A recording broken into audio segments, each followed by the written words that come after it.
Hey, what's going on, everyone? Welcome to Geeks and Gamers Play. And Call of Duty Modern Warfare 2 2022 version has been out for nearly a week now, and it's selling incredibly well. I got the game, and I'm rather enjoying the multiplayer. There's a few basic, well, actually quite a lot of basic features that are missing. Like, there's no barracks in the game, which is weird. You can't see your KD yet, which is weird.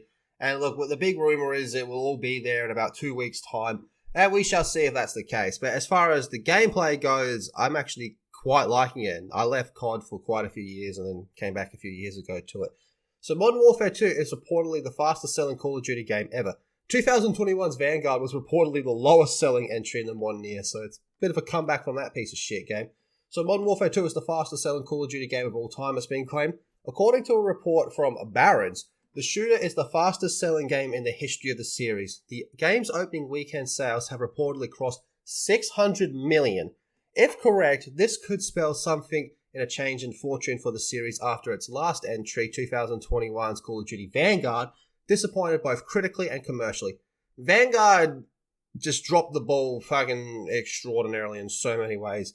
So VGC reported last year that Vanguard's UK launch was the lowest of any series in the modern era. That's a lot. That's pretty bad. So while the sales of the main Call of Duty titles are less relevant in the modern era of the franchise given the notable success of Warzone Battle Royale spin-off and the impending launch of Warzone 2, these reported numbers suggest that the mainline franchise isn't necessarily on a downward trend.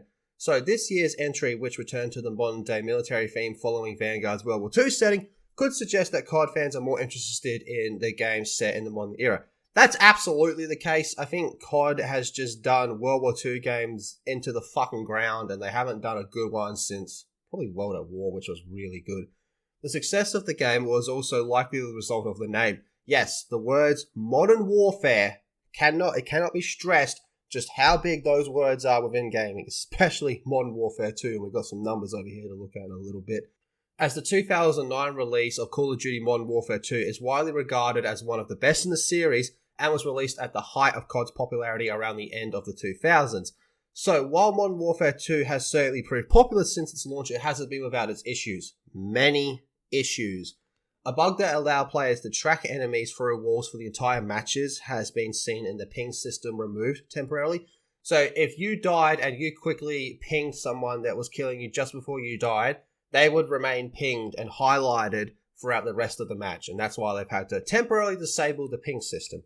So Infinity Wars also disabled the ability to tune certain attachments while it investigates the system causing the game to crash. Now, it looks like a lot of people are having crash issues as well, especially if you get into a party of over 3, your chances of crashing just skyrocket, which sucks ass because these games are meant to be played with friends. So at a hotel in Amsterdam has also criticized the game's extremely realistic depiction of the Dutch city, saying that the hotel inclusion was unwanted. And then, of course, we had the Grand Prix track, which was supposed to be in the beta, was never in the beta, and then had to be renamed, and then came back to the full game. There was also a map in the beta called, Museum? Museum, I believe it was called. Has also been completely taken out of the game due to most likely some legal issues as well. So it looks like they're actually losing maps, which is pretty bizarre. And now if we look over here at the sales of a whole bunch of the older Modern Warfares as well as the newer ones. Now, this doesn't include the original Modern Warfare, but it starts with Modern Warfare 2 from 2009, which made 550 million in its first 5 days. Modern Warfare 3, which came out in 2011, made 775 million in its first 5 days. And then the Modern Warfare Reboot, which started in 2019, had over 600 million in its first 3 days. And now Modern Warfare 2 2022, where we are now, has over 800 million in its first 3 days. So it's pulling in money. It's definitely making money, and they haven't even launched the battle pass and the season and all the cosmetic crap yet, so it's probably going to make a lot more money then as well, especially when Warzone 2 drops. So what do you guys make of all this? Drop your thoughts in the comment section down below. Be sure to subscribe to Geeks and Gamers Play and check out geeksandgamers.com, and I'll see you all in the next video.